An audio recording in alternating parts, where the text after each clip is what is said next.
Ram has to go, you have to go, I had to गो।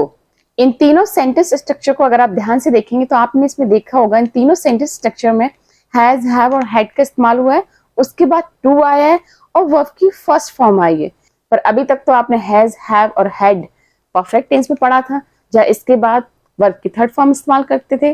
तो अगर ये structure आपको कंफ्यूज करता है, आपको नहीं समझ में आता है इस टाइप के सेंटेंस कब बोले जाते हैं, इस टाइप के सेंटेंस स्ट्रक्चर को हमें कब फॉर्म करना है, तो आज की इस वीडियो में ये सारी कंफ्यूजन आपकी खत्म होने वाली है। जी हाँ, मैं आज की इस वीडियो में आपको कब हमें हैज टू, हैव टू और हैड टू का इस्तेमाल करना है वो पूरा कॉन्सेप्ट मैं आपको क्लियर करूंगी इस वीडियो में। बस करना आपको है, आपको एंड तक इस वीडियो को देखना है। और साथ ही साथ वीडियो शुरू करने से पहले मैं आपसे रिक्वेस्ट करूंगी, अगर आप मेरे चैनल पर नए हैं तो मेरे चैनल को सब्सक्राइब कीजिए और साथ ही बेल आइकन को जरूर प्रेस कीजिएगा ताकि आपको मेरे आने वाली हर वीडियो की नोटिफिकेशन टाइम से मिलती रहे। तो चलिए शुरू करते हैं इस कॉन्सेप्ट को। तो जैसे मैंने बोला, Ram has to go, you have to go, I had to go. इस सेंटेंस स्ट्रक्चर को हम वहां इस्तेमाल करते हैं जब कर्ता को कंपल्शन होता है किसी काम को करने का या कहीं जाने का। तो जहां कंपल्सन हिडन होता है उस टाइप के सेंटेंस में हम इस स्ट्रक्चर का इस्तेमाल करते हैं। जैसे राम को जाना है, राम हैज टू गो, यानी राम की मजबूरी है, उसको जाना ही पड़ेगा। मुझे जाना है, I have to go, I have to go, यानी ये मेरी मजबूरी है, जहां मुझे जाना है वहां बहुत कुछ इंपॉर्टेंट काम है, मुझे वहां जाना पड़ेगा। तो कंपल्सन छिपा हुआ है, मजबूरी छुपी है, आई हैव टू गो। अब बात करते हैं हैज टू और हैव टू। इसका इस्तेमाल प्रेजेंट टेंस में किया जाता है। सिंपली अगर मुझे बोलना हो मुझे खाना खाना है, इसका मतलब ये कि मैं भूखी हूँ, मुझे खाना खाना पड़ेगा वरना मुझे चक्कर आ जाएंगे। तो उस सेंस में मुझे खाना खाना है, तो इसको बोल सकते हैं I have to eat food, या ऐसे बोल सकती हूँ I have to have meal, I have to have मील।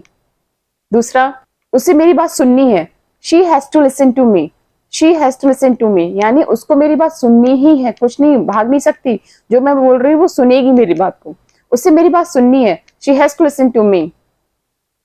उसे गाना गाना है, उसे यानी कुछ प्रोग्राम हमने फिक्स कर दिया, उसको वहां पे गाना गाना ही है, वो मना नहीं कर सकती। She has to sing a song, she has to sing a song. Has का इस्तेमाल हम सिंपल सिंगुलर सब्जेक्ट के साथ करते हैं, किसी का नाम ही, शी, इट हो सकता है, ये हमारे प्रीवियस सिंपल रूल है।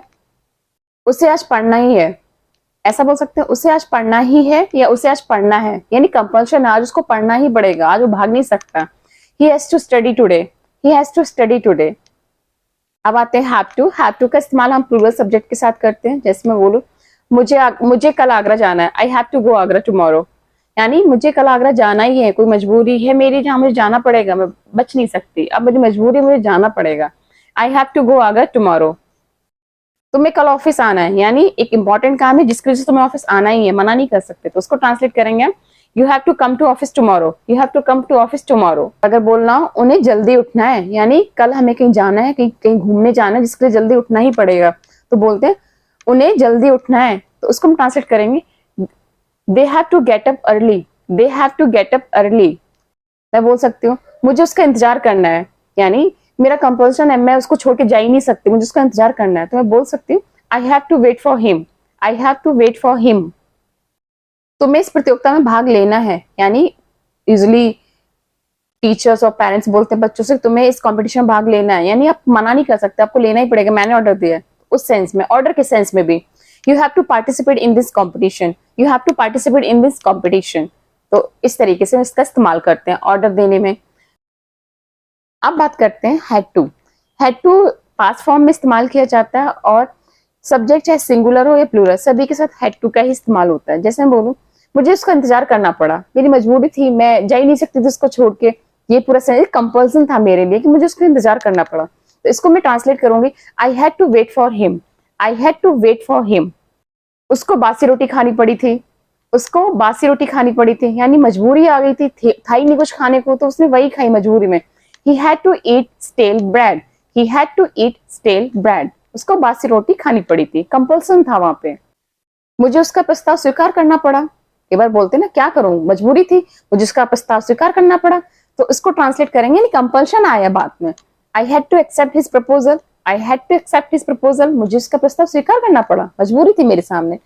तो मजबूरी बोलना नहीं है, ये हिडन सेंस है, यानी आपको कोई काम मजबूरी में करना पड़ा। पास्ट टेंस में हैड टू, प्रेजेंट टेंस में has and have to.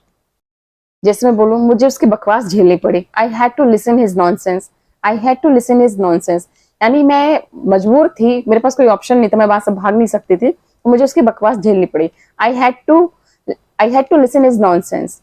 I hope अब आपको समझ में आ गया होगा has to, have to, had to, इनका इस्तेमाल किस तरीके के सेंटेंस स्ट्रक्चर में करना है। यानी सिंपल माइंड में रखिए, जहां कोई कंपल्शन आ जाता है, आपको मजबूरी में कोई काम करना पड़ता है या आपने करा था, उस टाइप को सेंटेंस को बोलने में हम हैज, हैव और हैड टू का इस्तेमाल करते हैं।